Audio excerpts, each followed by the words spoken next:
Olá, este Fora da Política Não Há Salvação discute como é que o Brasil chega ao segundo turno das eleições municipais.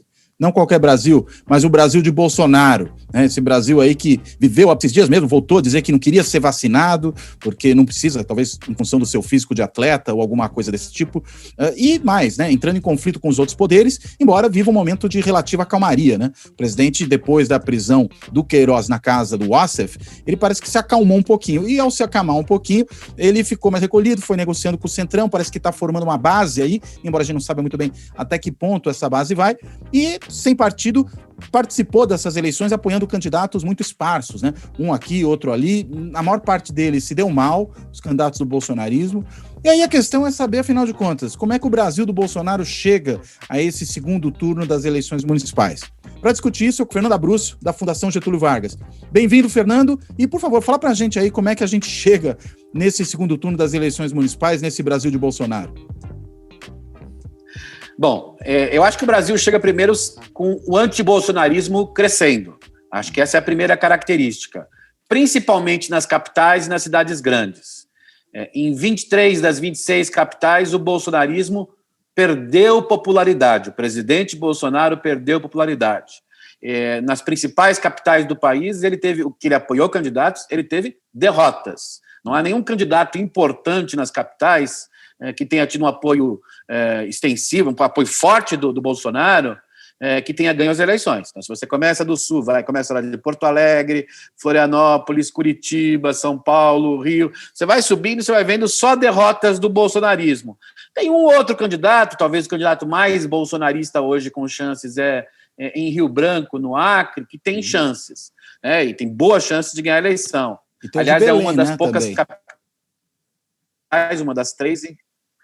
O de Belém, na verdade, ele tem fugido um pouco, às vezes, do argumento. Ele tem sido muito dúbio, né? O de Rio Branco gravou no segundo turno aquele famoso vídeo, né, com o Bolsonaro, em que o sujeito se sujeita a ficar ali do lado e o Bolsonaro falando as bobagens, né? Mas eu acho que Belém vai ser muito disputada a eleição. E vamos ver qual vai ser o resultado, né? Mas eu acho que a chance maior mesmo é em Rio Branco, mas o fato é que o antibolsonarismo está se enfraquecendo. Eu acho que esse é o ponto mais importante das eleições municipais. Certo. Agora, Fernando, uma coisa interessante, saiu esses dias uma pesquisa do Ibope que mostra, de maneira agregada, né, a avaliação do Bolsonaro em diversas capitais do Brasil. E aí é uma coisa interessante, que a gente vê que ele vai mal no centro-sul do país e no Nordeste, com uma ou outra exceção no caso do Nordeste, e ele vai bem no Centro-Oeste e no Norte do país. Acho que essa é a distribuição principal quando a gente olha essa apreciação das capitais. O que você acha que explica isso, né? O apoio ao bolsonarismo ser mais forte nessa região no norte do país, no centro-oeste, mas perder espaço no resto? Eu acho que primeiro é preciso dizer, Cláudio, que mesmo no norte e centro-oeste, ele perdeu apoio na maior parte das capitais. As três capitais que ele continua, digamos que ele não teve um declínio recente, foram no norte e centro-oeste, mas na maioria delas ele teve declínio. Mas segundo, ainda continua com uma avaliação positiva superando a negativa, né? Isso. Mas acho que, primeiro, o centro-oeste se explica muito pelo resultado econômico do país, né? Ou seja, o centro-oeste é o lugar que mais cresce nesse momento, é o lugar, digamos, que foi menos afetado pela pandemia, esse triunfo do agrobusiness transformou essa região numa região mais de centro-direita, às vezes até direita, mas mesmo olhando os resultados do centro-oeste, é provável que o Bolsonaro perca em Goiânia, bem provável, na verdade, por exemplo, um candidato que inclusive está no hospital, que é sensacional a ideia, já perdeu em Campo Grande, não era o candidato dele, uma história sensacional, já perdeu em Campo Grande, e, assim, Cuiabá a coisa está difícil. Então, assim, ser muito bolsonarista também não ajudou muito, não, nessas eleições. No Norte, é um dos lugares em que o impacto do auxílio emergencial, é o lugar em que o impacto do auxílio emergencial foi mais forte, mais do que no Nordeste. Então, isso é uma coisa importante. Tem áreas de fronteira agrícola. Ele teve um desempenho muito melhor no Centro-Oeste, no Norte, no Centro-Oeste muito por conta das razões econômicas. No Norte tem muito a ver com a questão do impacto do auxílio emergencial. E ali o auxílio emergencial tem sido muito importante em todos os estados, mas também algumas características específicas, né? Rondônia e o Acre são fronteiras agrícolas, são quase centro-oeste hoje, tem um impacto importante do bolsonarismo. Em Roraima, que é um estado muito pequeno em termos populacionais, o impacto maior é o papel das Forças Armadas hoje, por conta da questão venezuelana, tudo. Isso já vem desde o governo Temer, na verdade, então ali o governo federal tem sido bem avaliado. Nos outros lugares, o resultado não tem sido muito bom, né? Vamos ver o que vai acontecer agora no Amapá, né, depois de todo esse apagão, mas acho que também vai ter perdas ali importantes. E no Amazonas e no Pará não é tão bom. Eu acho assim que, comparado a 2 meses atrás, o impacto do bolsonarismo, mesmo no centro-oeste, no norte, já é menor. E mais, quando você fala, olha, o impacto maior antibolsonarista é no sul, sudeste e nordeste, somando a população desses 3 lugares, significa que se fosse hoje a eleição presidencial, o Bolsonaro estaria em baixa, como se fala na Bolsa de Valores. É isso que ocorreria. Hora de vender ações do Bolsonaro ou comprar? Realmente, a hora de vender. Digamos, eu venderia, eu não compraria, não, porque depois vai ser difícil vender. Então, acho que tem aí uma situação muito complicada para o presidente Bolsonaro, e os primeiros 6 meses do ano que vem parecem que serão piores. Há grandes chances do governo não ter o orçamento aprovado para o início do ano, e, portanto, ele vai ter que gastar o 1/10, talvez, por 2 ou 3 meses. Isso vai ter impacto enorme na base mais fisiológica do governo. As obras do Rogério Marinho vão parar, é isso que vai acontecer. Segundo, há um repique inflacionário razoável que afeta mais os mais pobres. E o mais importante, não terá auxílio emergencial, não tem mais de onde tirar dinheiro para fazer auxílio emergencial. Portanto, é provável que até março do ano que vem a polaridade do Bolsonaro caia ainda mais no país. E talvez até nessas regiões em que ele ainda tem uma aprovação maior do que a rejeição, né? Mais fortemente no norte. Acho que o centro-oeste é o agrobusiness que salva. É claro, se não houver o rompimento das relações diplomáticas com a China, o centro-oeste continuará bolsonarista, né? Mas, assim, eu, se fosse candidato do centro-oeste a governador contra o bolsonarismo, diria, ele vai derrubar nossas relações com a China. E isso teria um impacto brutal. E não tem muito como responder, né? Porque só burrada atrás de burrada nas relações com a China. É isso que tem acontecido regularmente. Então, eu acho que o antibolsonarismo está se construindo como aquilo que foi o antipetismo em 2018. Ou seja, como dizem os americanos, é um mood, né? Uma tendência, né? Um clima de opinião antibolsonarista vai ser muito forte. Em São Paulo, o bom e ótimo do Bolsonaro chegou a 17%. E se piorar a situação, vai chegar a níveis de Temer. Então, eu acho que assim, a tendência é cair cada vez mais no sul, sudeste e nordeste.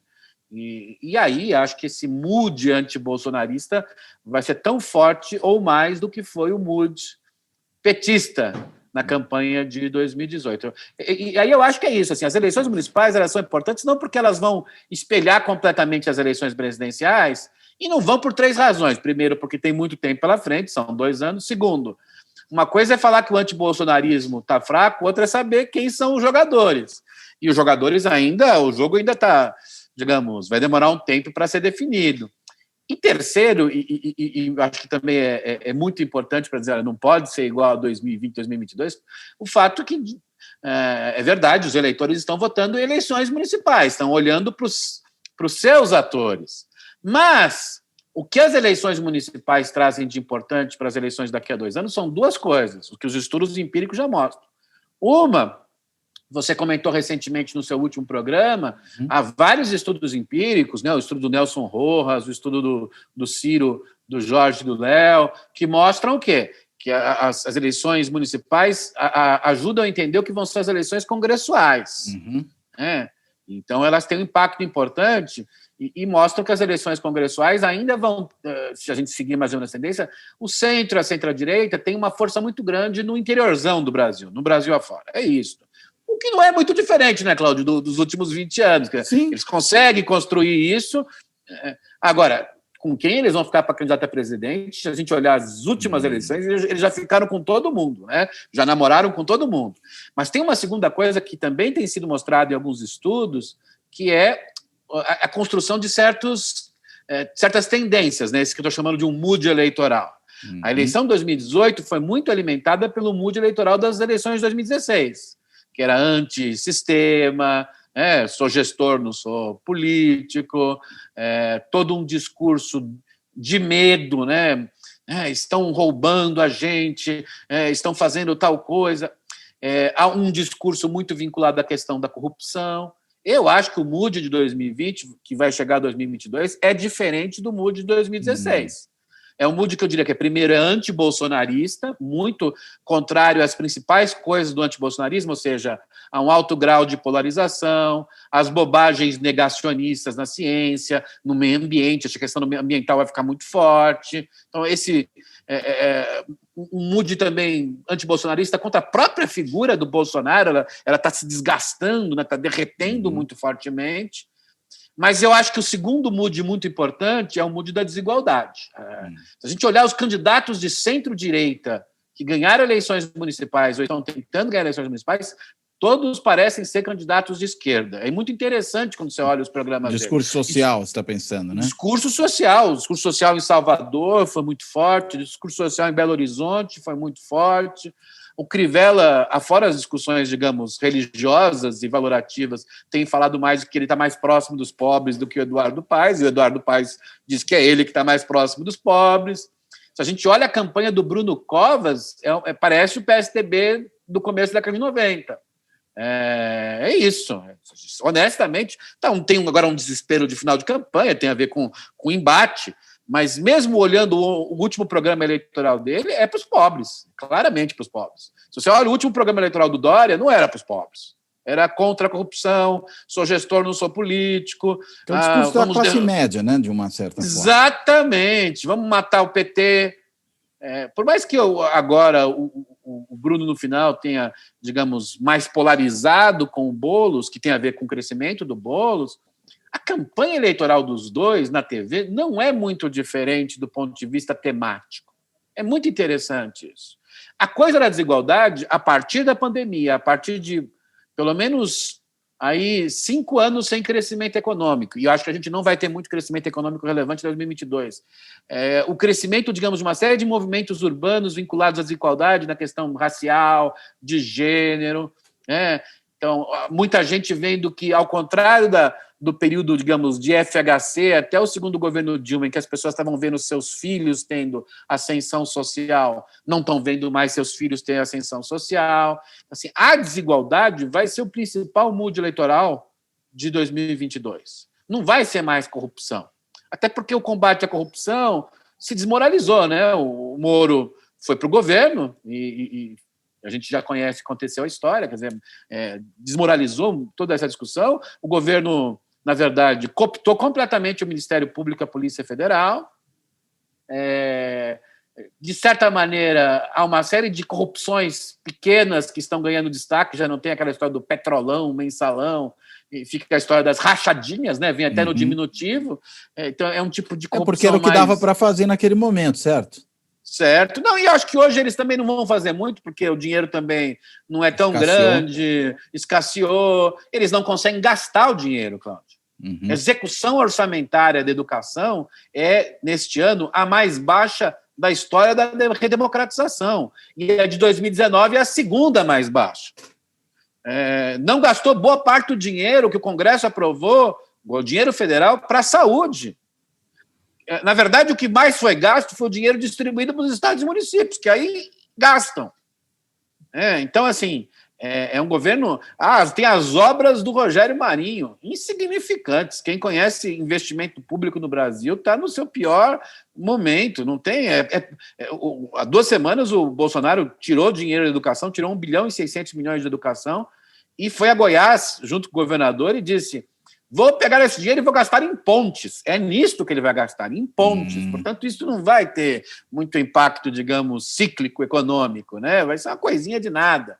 Então, assim, Acho que esse não vai ser o grande tema. O grande tema vai ser desigualdade. Até a questão da segurança, que foi muito forte em 2018, em 2022 vai ser vista de modo diferente, porque já há uma maior problematização da segurança, no sentido de que os pobres morrem mais, os pretos morrem mais. Teve o George Floyd, tem coisas aí. E nós tivemos o nosso George Floyd, de certa maneira, né? Exatamente. Então, é uma coisa, um efeito bola de neve. Eu acho que a desigualdade vai ser o grande mood. Eu acho que também há um terceiro mood que vai vir, que é um mood vindo de fora. A coisa mais, digamos, extremista, polarizadora, depois da vitória do Biden, a União Europeia está mudando fortemente depois da vitória do Biden, e isso vai chegar ao Brasil. Eu acho que esse mood externo vai chegar ao Brasil e isso vai obrigar as candidaturas mais de centro-direita ou mais centro-esquerda a serem mais abertas, mais plurais. Não vai dar para fazer aquele... Isso vai afetar muito o jogo das redes sociais. As redes sociais vão ter um outro jeito de funcionar. E já estão, né, eu diria, porque você tem tido muito mais controle, né? Aquela situação de divulgação de barbaridades o tempo inteiro, não que ela tenha desaparecido, mas sempre que ela ocorre hoje, você tem algum tipo de providência por parte das redes, por parte dos usuários. A situação tem se transformado. E eu imagino, inclusive, que as pessoas já recebam certos tipos de informação que antes recebiam passivamente, passavam adiante, nem checavam aquilo, com um pouco mais de desconfiança. A percepção que eu tenho é de que hoje as pessoas estão mais precavidas do que estiveram algum tempo atrás. Você também percebe dessa maneira? Sem dúvida. Pega a eleição em Goiânia, né? O candidato não para de falar que o seu oponente está morto no hospital. Quanto mais ele fala, mais o maguito cresce nas pesquisas. É muito divertido a gente pensar nisso. Pega o Crivella. Olha, o Crivella só não inventou ainda que o Eduardo Paes é o diabo em forma de gente, mas o resto ele falou, inclusive pedofilia. Não está adiantando nada. Então, assim, acho que o Boulos cresceu nessa reta final em parte por conta das fake news, porque ele virou a vítima, né? E as fake news começaram com o Russomano, lembra? Ele começou a crescer ali quando o Russomano começou a inventar um monte de coisas sobre o Boulos e ele cresceu. Quer dizer, começa a ter um efeito de vitimizar, né? Isso vai piorar para 2022, né? Vitimiza. Isso vai piorar para 2022. Tem um artigo muito bom hoje do Pedro Doria mostrando a União Europeia agora vai querer controlar ainda mais as grandes redes do ponto de vista do algoritmo. Você vai ter que dizer quem é que está pagando as coisas. Sim. São debates que vai chegar em 2022, vai chegar ao Brasil. Quem está me usando? Nós vamos descobrir aí no meio... Quem está me usando? Nós vamos descobrir ainda muita gente que está pagando aí, que vai aparecer. Eu acho que essas corrupções vão aparecer no governo Bolsonaro. Não tem aquele negócio do petrolão, mas isso vai aparecer e isso vai, digamos, a imagem da luta contra a corrupção no Bolsonaro morreu, mas também acho que ninguém que vai dizer assim, claro, ninguém vai dizer eu sou corrupto, mas vai dizer assim, apenas luto contra a corrupção ao estilo Moro não ganha mais a eleição. Porque os moods são outros, desigualdade, antibolsonarismo, essa maior, digamos, frescura que vai vir de fora para dentro no Brasil do ponto de vista de uma campanha mais pluralista, menos rançosa. Acho que, sobretudo, um frescor mais do que uma frescura, né? Mas um frescor, gostei, né? Um frescor enorme que vai chegar aí e vão ter campanhas mais abertas. É isso que vai acontecer, campanhas mais abertas. Então, acho que... E eu acho que tem um último ponto de um mood que eu acho que ainda não está claro, mas me parece que vai aparecer, que é construir uma campanha, de alguma forma, que junte diferentes. Tem se dito muito que as campanhas, na verdade, nas eleições das capitais, são pragmáticas. Eu acho que elas são mais do que pragmáticas. Tem um pragmatismo municipal, naquilo que eu falei antes, que isso não se repete na eleição presidencial, porque tem a ver com, né, o buraco da rua, a creche não construída, mas tem uma coisa dos diferentes. Você pega isso em Salvador, o ACM falando um pouco dos diferentes, você pega, de alguma maneira, mesmo em outras candidaturas, tanto a centro-esquerda quanto a centro-direita, fazendo chapas de diferentes. Quem conseguir construir uma candidatura que junte os diferentes, ao contrário do que foi a campanha de 2018, que é separe os diferentes, eu acho que tem mais chance em 2022. Há muito jogo aí pela frente, obviamente, do ponto de vista de coisas que podem acontecer que a gente não tem a menor condição de prever, pode piorar ainda mais esse cenário nem sabemos se o Bolsonaro termina o mandato numa situação como essa, ninguém sabe quais vão ser as alianças. Eu me lembro, Cláudio, que na eleição de 2014, em fevereiro de 2014, eu estava trabalhando com algumas pesquisas qualitativas, e o cenário apontava com grande força para a possibilidade da vitória do Eduardo Campos. E eu fui falar um pouco sobre esse cenário. E alguém me disse, nossa, que interessante, numa palestra. Eu falei, mas sempre existe o personagem do Nelson Rodrigues, o imponderável da Silva. E um mês depois ele morreu, e uma das pessoas da palestra até me mandou um e-mail dizendo que eu estava fazendo mau agouro, etc. Não, eu não tinha nenhuma capacidade de prever aquilo. Mas acontecem coisas que a gente não prevê, né? Acontece, não prevê. Agora, estes moods, eu acho que são as coisas mais importantes, na verdade, esses 4 moods, para mim, essas 4 tendências, esses 4 climas de opinião, acho que até melhor do que tendência, esses 4 climas de opinião, ou seja, o antibolsonarismo, a desigualdade muito forte, uma campanha mais plural, mais aberta, menos rançosa, e a capacidade de juntar os diferentes, acho que é isso que vai marcar a campanha de 2022. Com quais alianças, quais partidos, com qual grau de temperatura em relação à crise econômica, não sei. Mas eu acho que esses 4 climas de opinião vão preponderar. Quer dizer, então se 2016 foi, num certo sentido, um prenúncio de 2018, no que se refere ao clima, né, essa coisa do clima antipolítico, né, do clima de negação da política tradicional, dos políticos, talvez 2020 seja um prenúncio de 2022 sob esse aspecto, né? Não estou dizendo aqui em quem as pessoas vão votar, que elas vão repetir o seu voto, mas do ponto de vista do ambiente, acho que a gente está num processo realmente de mudança, né? E desse ponto de vista de uma mudança ou de um retorno, poderíamos assim dizer, para uma política mais convencional, ou seja, fazer política sem ter vergonha de dizer que está fazendo política. Será que é isso mesmo? Eu acho que assim fazer uma política menos antissistêmica. Eu acho que é esse o ponto. Eu acho que em 2022 até tem chance para você fazer algum tipo de discurso outsider no sentido de ir contra a ordem vigente. Assim, olha, a desigualdade está muito grande. Por exemplo, a esquerda, você fala assim, olha, a coisa do racismo é muito forte. De certa maneira, isso é outsider no sentido ali. A gente nunca deu conta disso. Agora vai dar. Digamos, agora vai dar. Novos temas, né? Novos temas, pode ser um pouco outsider no sentido, olha, precisamos mudar tal ou qual grupo político e trazer outro grupo político. Dória, quando ganhou a eleição, não disse que estava trazendo outro grupo político, disse que está trazendo alguém que não era político. Sim, é diferente. É bem diferente. Sim, a gente olhar assim, o mais outsider falado hoje em dia, por exemplo, o Luciano Huck, não há gente mais cercada de político hoje do que ele.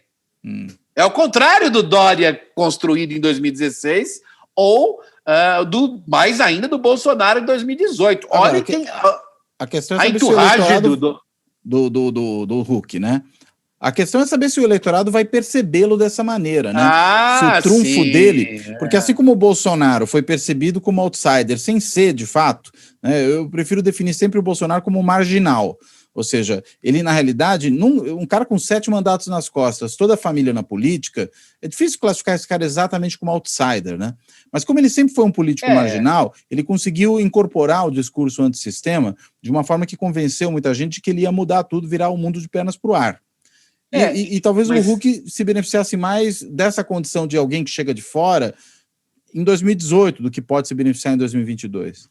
É que eu acho que há uma diferença entre outsider e antissistema. O discurso do Bolsonaro foi antissistema, ou seja, é um pouco quase a ideia, vou fechar o Congresso Supremo, ninguém me ajuda.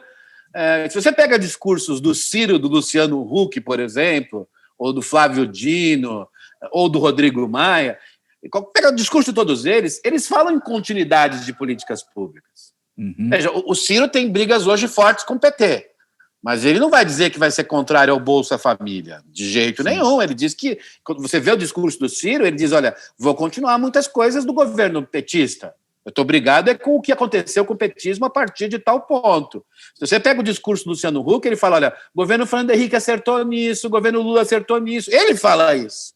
Não é um discurso antissistema.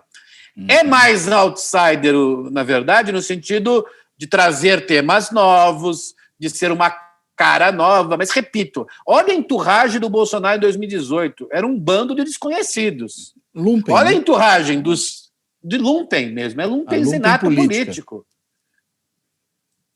Agora, se você olha a entourage, digamos, do Ciro ou a entourage do Luciano Huck, é gente com muita experiência política, inegavelmente. Porque muitas vezes também se fala, o próprio Ciro, como é um discurso, às vezes, ele é mais inflamado, tal. Nossa, o mercado, por exemplo, ai, que medo, Ciro e tal. Gente, eles estão há quantos anos no Ceará? Mesmo o discurso do Ciro Gomes é lido por muitos como um discurso de outsider, sobretudo no mercado. Né? O mercado tem um medo do Ciro Gomes. Mas eu brinco que no Ceará eles tiveram mais responsabilidade fiscal do que todos os liberais que vieram no governo federal nos últimos anos. É um fato. Que eles foram mais capazes de ter qualidade do gasto público do que todos os liberais do governo federal. O liberal do governo federal não consegue gastar o dinheiro em educação. O Ciro gasta mais sem quebrar o Estado e gasta melhor. Portanto, assim, acho que a ideia do outsider aparece muitas vezes aí, mas o discurso em 2022 vai ter que responder mais à questão da desigualdade, do desempenho dos serviços públicos. E, portanto, por mais que tanto candidatos de centro-direita e centro-esquerda não vão dizer que vão ser irresponsáveis em termos fiscais. O Boulos falou sobre isso essa semana, né? Eu não sou irresponsável em termos fiscais. Basta lembrar que a Erundina terminou o governo com as contas em dia. Ao contrário do Maluf, do Celso Pitta. Não são eles os liberais? O governo Fernando Haddad acabou o governo com as contas em dia. Então, assim, é muito estranho quando vem esse discurso. Então, acho que o mais importante do que esse debate, eu acho que já não vai ser uma eleição antissistema, com certeza não será. Todos os principais candidatos vão ter que estar atrelados ao sistema, digamos, tendo a ser, portanto, apoios na sociedade, apoios entre os políticos. Vão ser novamente importantes apoio de artistas, de intelectuais. Acho que vai ser uma coisa mais, digamos, estruturada socialmente, mais linkada. Não é um candidato contra tudo que está aí. Nenhum desses candidatos vai parecer isso. E acho que aí, por exemplo, o PT, como brigou com muita gente, vai ter que reatar, senão vai perder chances. Acho que é isso. E o bolsonarismo não tem com quem reatar, porque ninguém quer reatar com ele. E acho que também nessa característica o Moro perde muita força, porque o Moro é inorgânico.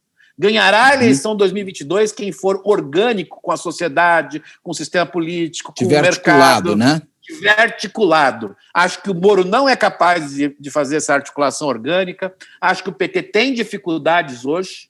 E o Bolsonaro também não tem a menor chance de fazer essa articulação orgânica. E aí, se você olha candidatos como o Ciro, o Luciano Huck, mesmo o Flávio Dino, que conversa com todo mundo, né? Ou alguém mais de centro-direita do PSDB, ou de centro do PSDB, consegue criar uma candidatura mais orgânica.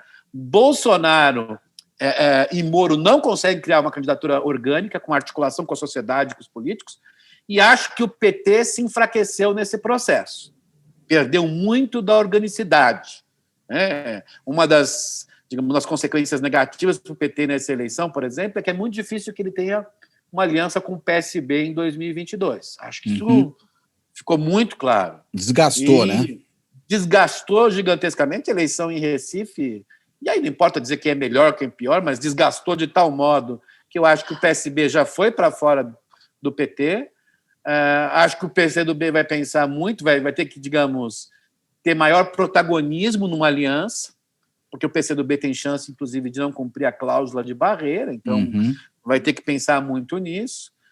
Eu diria que hoje Rede, por exemplo, está muito mais próxima de Huck ou Ciro, Cidadania nem se fale. Então, você começa a olhar quem poderia estar mais próximo do PT, ele perdeu parte da organicidade que o Lula construiu. O Lula construiu uma enorme organicidade do PT, com o sistema político, com a sociedade, com o mercado. Aí você olha hoje os movimentos sociais ou as ONGs. Elas estão mais com o PSOL ou com o Huck, eu brincaria. Estão muito mais próximas disso. Se você pensar em grandes atores intelectuais da sociedade, mercado, acho que o Ciro tem chance de conquistar, por exemplo. Então, assim, essa coisa significa que o mood eleitoral de 2022 não será antissistema, será de articulação orgânica com o sistema, mas trazendo novos temas. Aí o outsider, por isso que alguns podem xingar o Ciro como outsider, o Huck porque nunca concorreu, e o Ciro porque tenho medo, ele vai no mercado, tem medo, mas eles vão procurar construir candidaturas orgânicas. Bolsonaro se construiu numa candidatura inorgânica. O máximo de organicidade que ele construiu na campanha foi com as Forças Armadas. E me parece que não deu muito certo. Até aí, até hoje, mas eu acho que, pelo menos quem está lá no topo das Forças Armadas, deve estar muito, mas muito arrependido. Por um lado, eles ganharam uma série de benefícios corporativos, né? Todo mundo ninguém vai tirar deles, né? Eles ganharam um plano de carreira, né? Que ninguém vai tirar deles. Quem foi eleito, claro, né, pode ser Ciro, PT, Huck, Dória, quem for eleito não vai tirar deles. Então, eles já ganharam isso. Sim. Agora, em termos de imagem... Um desgaste muito grande. Sim. Muito grande. E acho que a cereja do bolo foi agora esse episódio, né, em que o grande general responsável pela logística no Exército não conseguiu distribuir teste de vacina, né? É uma vergonha. Teste de vacina, não, desculpa, teste de Covid. Quando você tem uma situação desse tipo, quer dizer, que raio de... Se esse é o cara que sabe de logística, imagina os que não sabem, né? E do que eles sabem, afinal de contas? Então, quando a gente fala em organicidade, Cláudio, eu até incluiria uma organicidade técnica, no sentido de tem que apresentar... Não é posto Ipiranga. Não vai ser mais posto Ipiranga. A ideia do posto Ipiranga é uma candidatura inorgânica. Sim. É apresentar um conjunto de pessoas que representem certas ideias, sociedade. Gente, até você olha a campanha do Boulos e do Covas, ambos fizeram isso. Olha, esses aqui são os caras que me apoiam, disse o Covas. Né? Experientes, pragmáticos. Aí o Boulos, no dia seguinte, mostrou a minha equipe aqui. Uhum. Então, isto mostra que será uma campanha diferente em 2022. E, nesse sentido, o que alguns analisam como um mood para 2022, ouvi muito isso, o pragmatismo, não é bem o pragmatismo no sentido, não vai ser ninguém do Centrão que vai ganhar a eleição presidencial. Não há a menor chance. Não consegue ter candidato próprio. Eles conseguem talvez se envolver em alguma candidatura maior. Isso sim, né? A candidata a presidente do Brasil precisa ter, digamos, um frescor, como você falou, de novo, mesmo quando não seja. E uma coluna vertebral também, né? Exatamente, né? Então, assim, o Centrão é invertebrado e não tem o frescor de novo. Mesmo o Lula era o frescor de novo quando foi eleito e reeleito, e ele fez o frescor de novo para Dilma na primeira eleição. Ninguém a conhecia. Na segunda já envelheceu muito rapidamente a Dilma, e a eleição foi uma eleição muito parelha, né? Sim. O Bolsonaro tinha o frescor de novo, o carisma, era invertebrado, e olha o que deu, né, o governo dele. Né? Então, eu acho que, nesse sentido, se a gente olhar aqueles moods eleitorais, esses climas de opinião, os eleitores querem uma eleição mais aberta, mas também querem, de alguma forma, ou menos rançosa, e querem também candidatos que apresentem organicidade. E organicidade, inclusive, do ponto de vista técnico, competência. O governo Bolsonaro vai cair muito pela sua incompetência. O governo Bolsonaro não apresenta políticas públicas. Educação é um desastre, saúde é um desastre, assistência social é um desastre, meio ambiente... Em 2022, isso vai ser cobrado, a fatura vai ser cobrada em torno disso. E aí, acho que...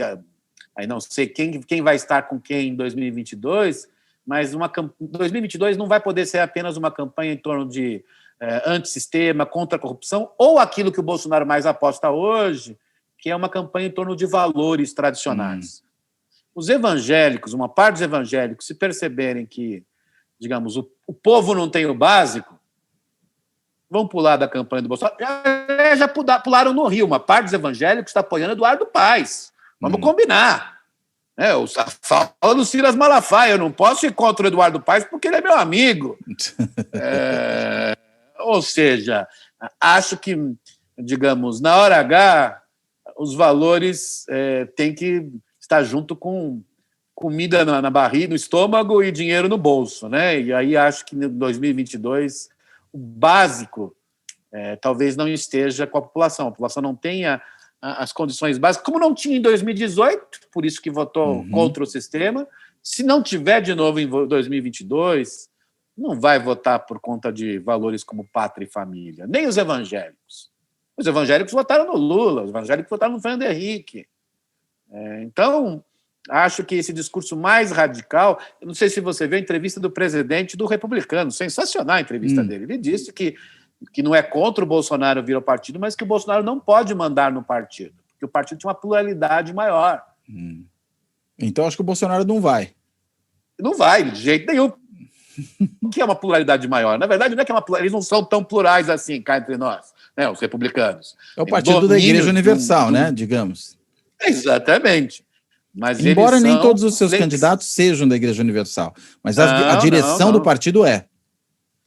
Não, e eles são flexíveis o suficientes para ter um candidato em São Luís apoiado pelo comunista Flávio Dino. Sim. Então, assim, o negócio deles é mais do que pluralidade, é flexibilidade. O Bolsonaro atrapalharia a flexibilidade que eles querem ter.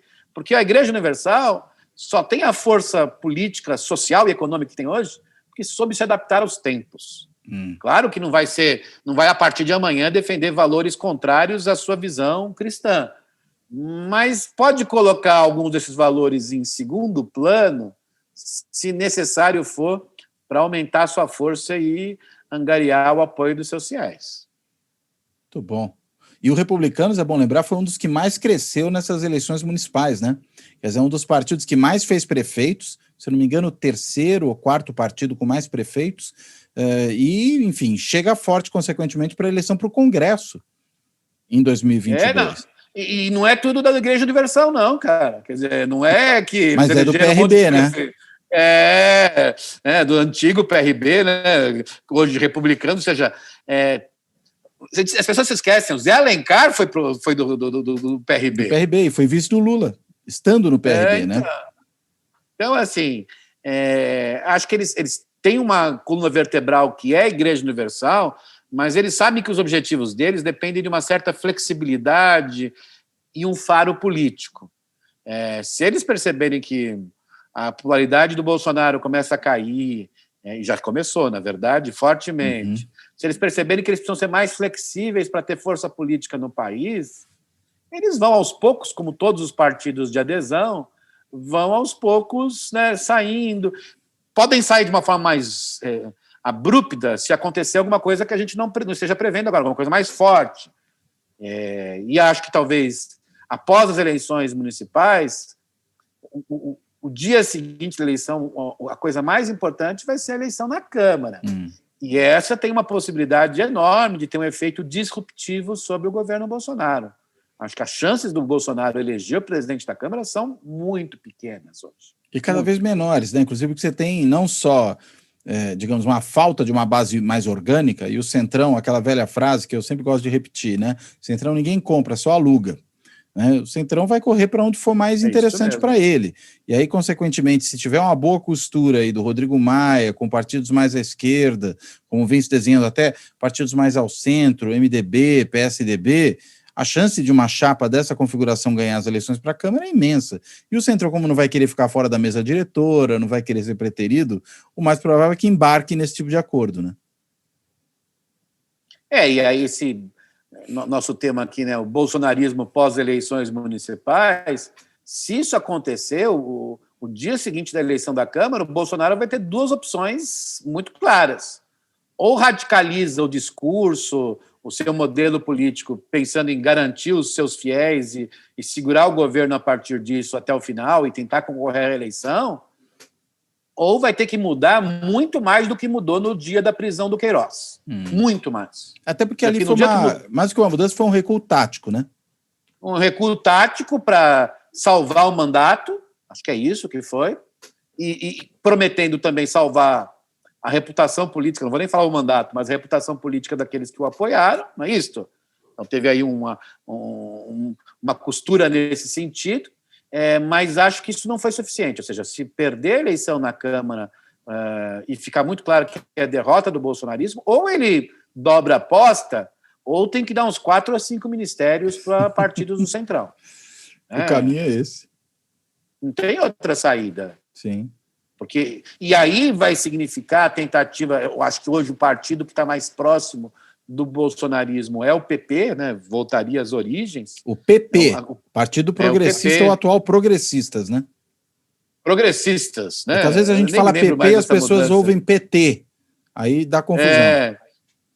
Os progressistas, que não tem nada de progressistas, na verdade são regressistas, né? Devia ser regressistas, que foram malufistas, na verdade apoiaram o regime militar, foram malufistas e depois ganharam cargos no governo do PT para roubar. Portanto, é isso que eram os progressistas, né? Acho que uma entrada do Bolsonaro lá poderia dar um partido maior para ele, de sustentação, mas isto afastaria de vez os outros partidos de adesão. Tem um risco aí também. Que os outros falam, bom, se ele escolheu o Progressistas, não nos escolheu. E acho que alguns daqueles partidos de adesão, por exemplo, o PSD, que tem um mago da política, que é o Kassab, né, que criou um partido que não é nem de centro, nem de esquerda, nem de direita. Muito pelo contrário. Muito pelo contrário. O PSD não vai apoiar de jeito nenhum o bolsonarismo, muito pelo contrário. Estou brincando. Ou seja, é isso, vai até o final e chega um momento que apoia alguma candidatura presidencial, aquela que tiver mais chances ou que tiver mais chances de ajudar o PSD a crescer na eleição nos estados. É isso que é o PSD, por isso que ele sobrevive. O PSD, eu acho que é o PMDB contemporâneo nesse sentido, né? Conseguiu, né, o Kassab conseguiu descobrir essa lógica, digamos assim. Então, assim... Ou talvez a gente pudesse brincar, dizer que o PSD é o PSD contemporâneo. Ou o PSD... o Ulisses Guimarães dizia que o PSD de sua época, não era um partido político, era um exercício de realismo político. Essa era a definição que o Ulisses dava. Do velho PSD, né? Pré-64. E eu acho que o Kassab, na verdade, o PSD dele não é um partido político, é um exercício de realismo político, né? Como o velho PSD. Esse faz jus ao nome que herdou, né? Esse faz jus completamente ao nome que herdou, é nesse sentido. Então, quando a gente olha esse cenário, o pós-eleições, o mais importante é que o mood eleitoral, suas principais características, né, vai crescer o antibolsonarismo, vai crescer o combate à desigualdade, vai crescer uma tendência vinda de fora para o maior frescor, é importante juntar os diferentes, é importante mostrar organicidade com a sociedade, com o sistema político. Se olhar esses 5 climas de opinião, se eles começam a crescer a partir de agora, o governo Bolsonaro vai ter a sua segunda parte do mandato, uma segunda parte muito difícil. E eu não consigo imaginar a mudança do bolsonarismo a não ser fazer uma forte aliança com o Centrão, entregando todos os anéis possíveis, mais para sobreviver do que para se fortalecer. Não consigo imaginar isso. Então, acho que é isso. Ou dobrar a aposta e falar, vamos fazer a eleição dos valores, pátria, família e religião, e vamos ver quem segue a gente até o fim. Eu acho que, se isso acontecer, quem vai seguir até o fim digamos, um número próximo do que tem hoje o Bolsonaro de bom e ótimo na cidade de São Paulo, 17%. Se muito. Esse é o número hoje do Bolsonaro de bom e ótimo na cidade de São Paulo. 17%. Se essa tendência se espalhar, no final do governo... o fenômeno do lame duck, né? Assim, no final do governo, muita gente cafezinho vai demorar mais para chegar à mesa do presidente, na verdade. E essas tendências geralmente começam mesmo nas grandes cidades e depois se espalham para o interior do país, né? Então, exatamente. Por isso que pegar não como prenúncio, mas como, vamos dizer, uma coisa que está em gestação nas grandes cidades para se espalhar, aí o Bolsonaro tem motivos para botar as barbas de um olho mesmo, né? Eu acho que esses 5 moods aí que estão... eu acho que eles podem se espalhar, e é normal que ocorreu em 2016, das grandes cidades para o resto, e isso vai tornar a eleição de 2022 muito diferente da eleição de 2018. O que isso significa do ponto de vista de quem é favorito, chapas, aí é mais complicado, porque em 2016, quando o João Dória leu muito bem qual era o clima de opinião no país, ele deve ter pensado... Com esse clima eu ganhei em 2018, mas quem ganhou foi o Bolsonaro. Quer dizer, esse clima eleitoral que eu estou falando de 2020 beneficia vários nomes que nós falamos aqui, mas pode ser até que surja um outro nome ou um outro tipo de composição, de outra chapa, né? De junção de diferentes... Antecipar, né? Não está conseguindo antecipar. De repente o PT dá um looping e apoia algum candidato, por exemplo. Não acho impossível isso. Depende ainda de muita coisinha que vai acontecer. Inclusive a própria situação jurídica do ex-presidente Lula. E o fato do PT hoje está bem menor do que era. Então, aquela capacidade de exercer hegemonia, como fez no passado, é muito menor. Não só porque está menor nos municípios, mas também porque não tem um candidato à presidência da República óbvio, forte, competitivo, como foi o Lula em várias eleições. Então, nesse sentido, quer dizer, quem é o favorito, quais serão as alianças, como é que vai ser... Imagina, e nunca se pode esquecer, né, Cláudio, que o desenho mais difícil para a eleição presidencial não é o presidente e o vice, são as alianças dos estados. Sim, exatamente, porque é isso que define, inclusive, a chapa que vai poder ter chance no Congresso, né? Congresso, governadores, sim, ministérios. Então, assim, eu, por exemplo, acho que um dos partidos que mais, talvez eu acho que o partido que mais se fortaleceu nessa eleição, porque não é só contar a prefeitura, é contar a prefeitura e contar impacto. sim. Foi o DEM. Verdade. O DEM não vai ter candidato presidencial, mas o DEM vai ser muito importante. Pode ser um vice, mas... Você acha que nem o ACM Neto pode se credenciar isso? A ACM Neto é candidato a governador da Bahia. Isso. Aí é mais seguro, né? Não só mais seguro, porque na Bahia ainda é um dos estados em que o PT, e não é só graças ao lulismo, claro que parte mas graças à boa popularidade dos seus governadores, isso a ACM Neto admite, inclusive, né, os governadores da Bahia continuam sempre petistas com boa popularidade, é um lugar em que o ACM Neto não pode estar de jeito nenhum casado com o bolsonarismo. De jeito nenhum. Não tem como. Não pode. Fazer uma candidatura solo anti-bolsonarista do ACM Neto não é tão simples, é muito mais difícil. Eu acho que o DEM está mais preocupado em ter mais governadores em 2022, ter mais deputados e senadores e ter maior participação no governo. Acho que é isso que é o ponto central, digamos, da campanha do DEM. Como o PSD, o Kassab também falou vários nomes. Engraçado que ele não falou do Calil, né? Que eu acho que do PSD é o que tem mais cara de candidato a presidente. Tem cara de candidato a presidente. Citou nomes que não tem cara de candidato a presidente, tem cara de candidato a deputado e senador. O Calil tem cara de candidato. Agora, como você falou, o Calil é uma raposa, né? O Calil não, o Kassab. Talvez ele queira justamente distrair um pouco a atenção. Né? Eu acho que ele fez isso mesmo, eu concordo contigo. Acho que ele quis. Eles têm um cara que tem... O Calil tem mais cara a candidato a presidente do que o ACM Neto. Certeza absoluta. Minas é o estado que tem mais a cara da combinação do Brasil, ou seja, ele tem coisas sudestinas, nordestinas.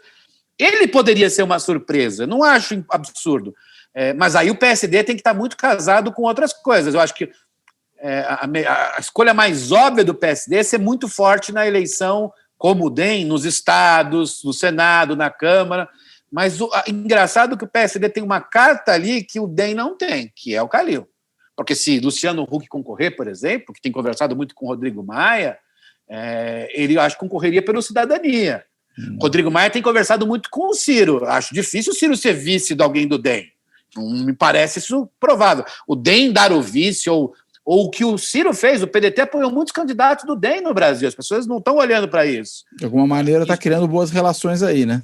Isso faz sentido. Agora, o PSD tem lá uma surpresa, eu acho que o Calil tem uma cara de candidato presidencial interessante, mas talvez ele imagine que seja melhor primeiro galgar o governo do Estado, e aí acho que se ele concorre ao governo do Estado, supondo que os próximos 2 anos sejam mais ou menos parecidos com os seus primeiros 4 anos, nem melhores nem piores, ele ganha a eleição do Zema facilmente, que foi uma nulidade na campanha estadual de Minas Gerais, uma nulidade. Aliás, falar nisso, um outro partido que foi mal nessas eleições foi o Partido Novo, né? Eu interpreto isso como esse refluxo da antipolítica, porque o Novo também tem um discurso profundamente antipolítico. Essa história de que você contrata político por headhunting, né, em vez de discutir política para selecionar os seus quadros, né, que você não pode ter a política como profissão, né, como se a política fosse a única esfera de atividade humana em que o amador é melhor que o profissional. Então o cara não pode receber, não pode ter carreira política. Enfim, esse discurso da negação da política do Novo parece que também perdeu força, né, nessa disputa. Eu acho que o Novo também, na eleição de 2018, tinha muita cara daquela eleição de antissistema. E essa cara morreu. Quem percebeu? O Amoedo já percebeu isso, não somos nós. Se você lê o que o Amoedo escreve nas redes sociais, ele começou tem sido muito crítico ao Novo. Mas agora, o Novo é uma coisa engraçada, né? Porque junta um discurso muito antissistema, que voto não tem gerado, não gerou voto em 2020, com apoio envergonhado ao Bolsonaro. Em nenhum momento se mostrou como uma oposição liberal, independente ao Bolsonaro. Em nenhum momento. Sim. Então, Isso é muito interessante como o Novo ficou no meio do caminho de um adesismo ao conservadorismo e que uma eu acho que no caso do Bolsonaro nem é conservadorismo. conservadorismo, é muito mais, né, do que conservadorismo. É muito mais, mas o Novo, Talvez tenha digamos, trilhado esse caminho, né? tenha trilhado esse caminho. Eu acho que o Novo é um dos partidos que perdeu essa eleição, claramente. Sim. Até mais do que o PT. Porque, de um modo ou de outro, claro, o PT hoje é muito mais fraco do que era em 2012, para pegar a última eleição municipal, que o PT teve grande força. Mas, de um modo ou de outro, o PT é mais representativo socialmente. Isso é uma outra coisa legal do Novo, você pensar. Porque o Novo criou todo esse discurso antissistema, mas não criou organicidade social. Sim. O PT e o PSOL criam organicidades sociais. De certa maneira, o PSDB e o DEM, as pessoas ficam falando, bando de caciques, tal. Não é bem assim. Eles têm organicidades sociais importantes em vários lugares do país.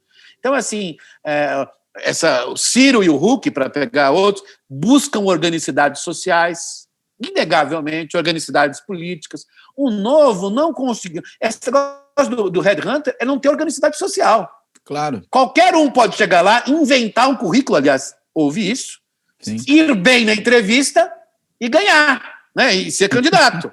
Qual a organicidade social e política disso? Zero. Nenhuma. E não existe política de longo prazo sem organicidade social e política. O Novo não conquistou, passados aí, desde 2016, quando foi a eleição que o Novo apareceu, tal, assim, não conquistou o eleitorado insatisfeito com o PSDB. Pense nisso. Porque era isso que eles deviam falar. Olha, nós temos que conquistar o eleitorado insatisfeito do PSDB. Você olha para Minas, lá o Zema ganhou a eleição e ganhou muito mais pelo bolsonarismo e pelo que o Novo tinha de parecido com o bolsonarismo, que era o antissistema. O Zema não conseguiu ter candidato. Você vai lá em Minas, o PSD e o PSDB são muito mais fortes. Sim. Portanto, o Novo não descobriu ainda que política não é construir uma startup. Política é construir um holding. É construir holding, não startup. Não, eu diria mais. Eles não queriam ser Estado, mas achavam que dava para ser empresa.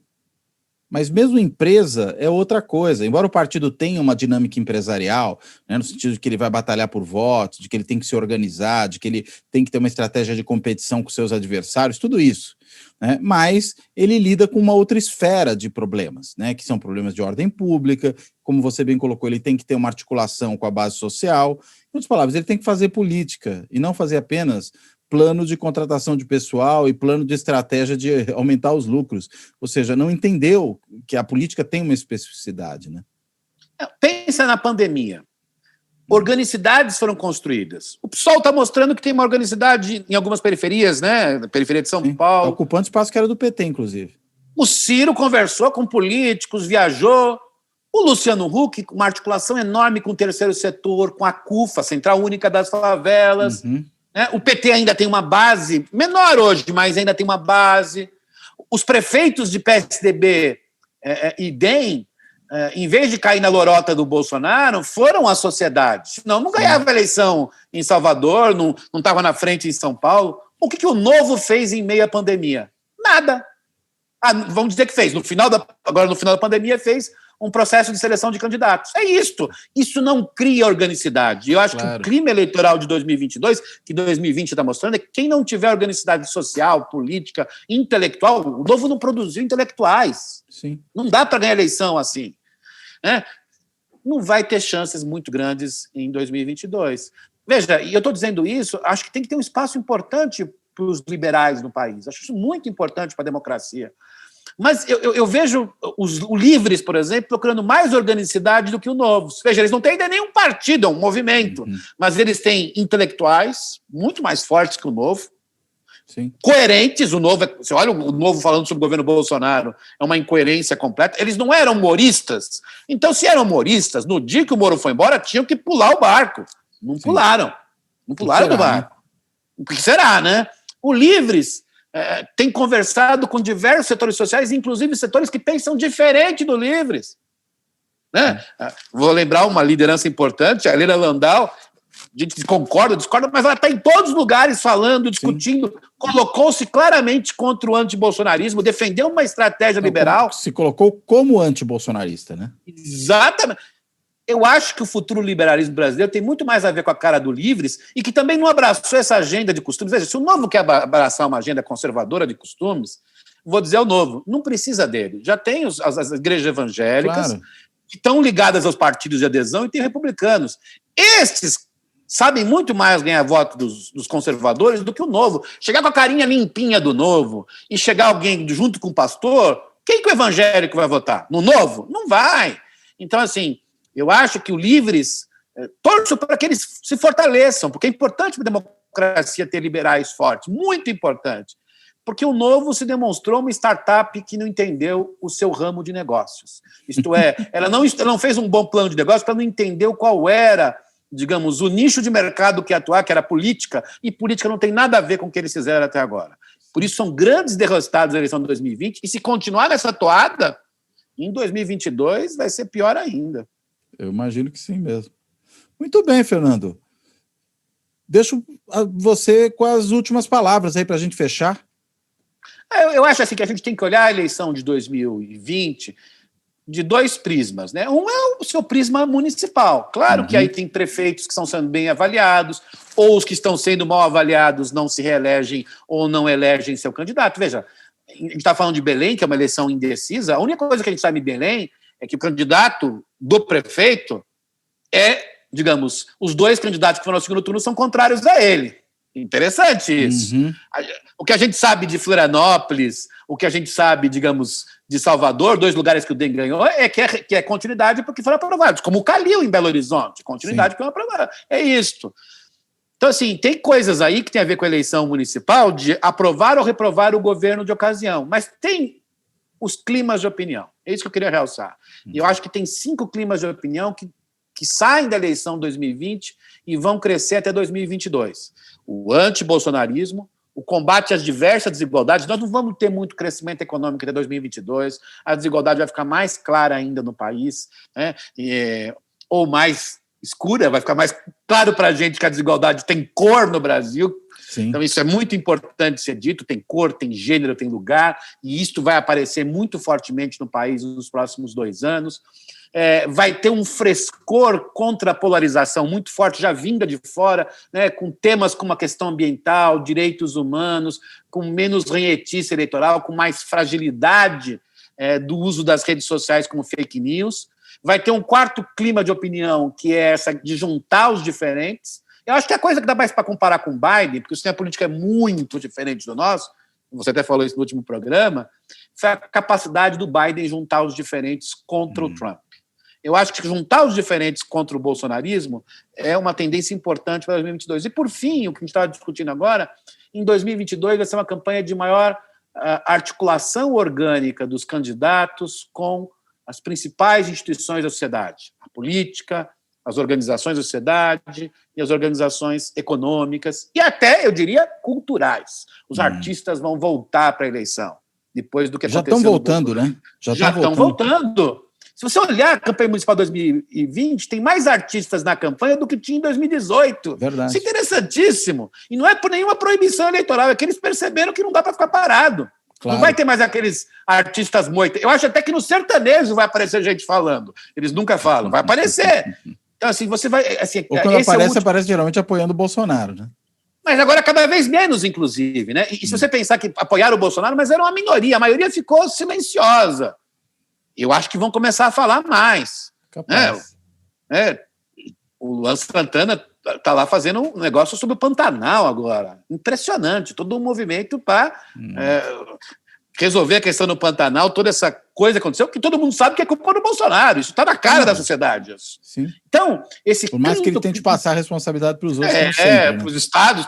Sempre os outros são culpados. O Bolsonaro é aquele aluno que a gente conhece, que sempre fala assim, olha, o cachorro comeu meu trabalho. Mas hoje tem computador. Você pode imprimir de novo, ou mandar por e-mail, colocar de classe, sei lá. Minha avó morreu, depois a tia. Então, assim, esse é o Bolsonaro, aquele aluno que sempre arranja a culpa em alguém, né? Eu sempre lembro disso. Mas esse quinto clima de opinião, que é esse clima, digamos, de organicidade, eu acho que isso já está aparecendo e vai aparecer forte. Veja, uma das coisas mais impressionantes dessa campanha, no segundo turno, foi quando apareceu todo mundo da esquerda, aquele sonho da esquerda, na campanha do Boulos. Não necessariamente isso vai aparecer em 2022, mas é assim, tem que ter organicidade, não dá para fugir para Paris. Está muito claro isso. Apareceu lá o Ciro, Marina, Lula, tem que ter organicidade, construir organicidade. E você olha o Luciano Huck conversando com diversos setores, né? O Rodrigo Maia, todo mundo, né? O Rodrigo Maia virou um herói de boa parte digamos, da centro-direita à centro-esquerda, porque ele garantiu a governabilidade contra as maluquices do Bolsonaro. É provável que o candidato do Rodrigo Maia seja votado maciçamente pela esquerda na eleição da Câmara. Portanto, a questão da organicidade política, social, econômica, cultural vai ser um clima de opinião de 2022. Isso já começou agora. Então, eu acho que, sim, terminando, a eleição de 2020 tem suas questões municipais de aprovação e reprovação dos governos, mas ela já antecipou 5 climas de opinião que eu acho que vão aparecer em 2022, do mesmo modo que os climas de opinião de 2016 apareceram em 2018. E isso vai significar, provavelmente, que nos próximos 2 anos a briga vai estar, a briga no sentido, a briga política, a luta, ou seja, a organização política vai estar em torno desses 5 climas eleitorais. E olhando para esses 5 Vamos recapitular quais são os 5 climas, só para fechar, então? Contra o antibolsonarismo, a luta contra as diversas antibolsonarismo, não é contra o antibolsonarismo. Desculpe, estou voltando. Os 5 climas de opinião são o antibolsonarismo, a luta contra a desigualdade, as diversas formas de desigualdade que ficaram mais patentes com a pandemia e continuarão patentes até 2022. O Brasil não dará um grande salto econômico. Uma campanha, uma política com maior frescor, menos ranzinza, menos rançosa, menos polarizada, menos crente em fake news. Isto virá de fora para dentro. Acho que essa mudança nos Estados Unidos vai ter um impacto muito grande contra as extremas direitas pelo mundo afora. Um quarto ponto aí, que é importantíssimo também, que é juntar os diferentes. Acho que esse é um outro clima de opinião que vai ficar cada vez mais forte. Diversidade. Pluralismo. Diversidade, pluralismo. Ciro precisa de alguém um pouco mais à direita do que ele. Huck talvez mais à esquerda. Uma candidatura, digamos, que junte PSB, ou PCdoB, ou PT, tem que ter alguém um pouco mais à direita. Uma candidatura do Dória tem que ter alguém um pouco mais à esquerda. Questão de gênero, questão racial, questão regional. Juntar os diferentes vai ser fundamental. E o quinto clima de opinião vai ser um clima de opinião de maior organicidade. Passado esse caos da pandemia, o que se descobriu? Que o que dá certo é junção de esforços, competência, articular-se com os grupos, articular-se politicamente, economicamente, socialmente, culturalmente. Portanto, o antissistema, que foi o principal mood da eleição de 2018, foi enterrado. Vai vir um mood... Enterrado ou ele só perdeu força?